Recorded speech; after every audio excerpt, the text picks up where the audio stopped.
America और Iran के बीच युद्ध विराम के बाद जो माहौल शांत दिखाई दे रहा था, अब वो एक बार फिर तनाव में बदलता नजर आ रहा है। बुधवार तड़के दक्षिणी ईरान में कई जगह जोरदार एयर स्ट्राइक हुई है। सवाल ये है कि आखिर सीज फायर के बीच ये हमला क्यों हुआ? अमेरिका ने किन किन ठिकानों को निशाना बनाया? ईरान का जवाब क्या रहा? और क्या एक बार फिर पूरा मिडिल ईस्ट बड़े संघर्ष की ओर बढ़ रहा है? आइए सब कुछ विस्तार से समझते हैं। अमेरिका का कहना है कि ये कार्रवाई स्ट्रेट ऑफ हॉर्मुज़ से गुजर रहे 3 जहाजों पर हुए हमलों के जवाब में की गई थी। वॉशिंगटन ने इन हमलों के लिए सीधे तौर पर ईरान को जिम्मेदार ठहराया है।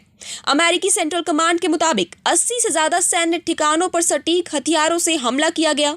इन हमलों में air defence system, command and control centre, तटीय रडार, सतह से हवा में मार करने वाली मिसाइलें, anti ship missile system, drone launch sites और IRGC के 60 से ज्यादा सैन्य नौकाओं को निशाना बनाया गया। हालांकि अमेरिका ने अभी तक आधिकारिक तौर पर इस पूरे ऑपरेशन की पूरी जिम्मेदारी नहीं ली है। माना जा रहा है कि इसकी वजह क्षेत्रीय तनाव को और ज्यादा बढ़ाने से रोकना और कूटनीतिक विकल्प खुले रखने हो सकते हैं।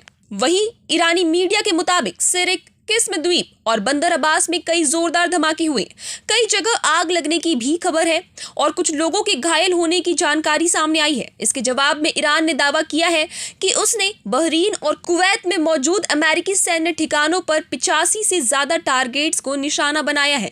हालांकि इन दावों की स्वतंत्र पुष्टि फिलहाल नहीं हो सकी है। तनाव की शुरुआत तब और बढ़ गई जब ईरान ने इससे पहले स्ट्रेट ऑफ हॉर्मुज़ में 3 टैंकरों को निशाना बनाया था, जिनमें एक टैंकर कतर का भी बताया जा रहा है। ईरान ने चेतावनी दी थी कि उसकी ओर से तय किए गए समुद्री मार्गों का पालन नहीं किया गया तो जहाजों की सुरक्षा की गारंटी नहीं होगी।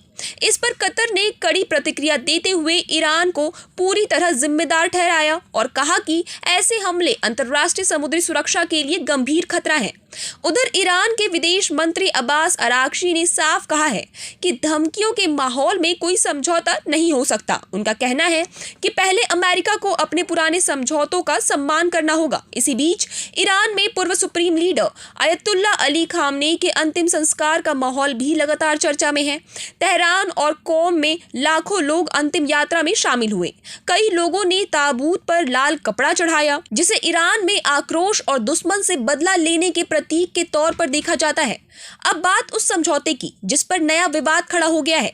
ईरान ने अमेरिका पर इस्लामाबाद मेमोरेंडम ऑफ अंडरस्टैंडिंग का उल्लंघन करने का आरोप लगाया है। ईरान का कहना है कि अमेरिका ने उसके तेल निर्यात पर दी गई अस्थायी छूट वापस लेकर युद्ध विराम समझौते की शर्तें तोड़ दी हैं। ईरान के विदेश मंत्री का आरोप है कि 18 जून को हुए समझौते के बाद उसने अपनी सभी जिम्मेदारियां निभाई, लेकिन अमेरिका लगातार अपने वादों से पीछे हटता रहा।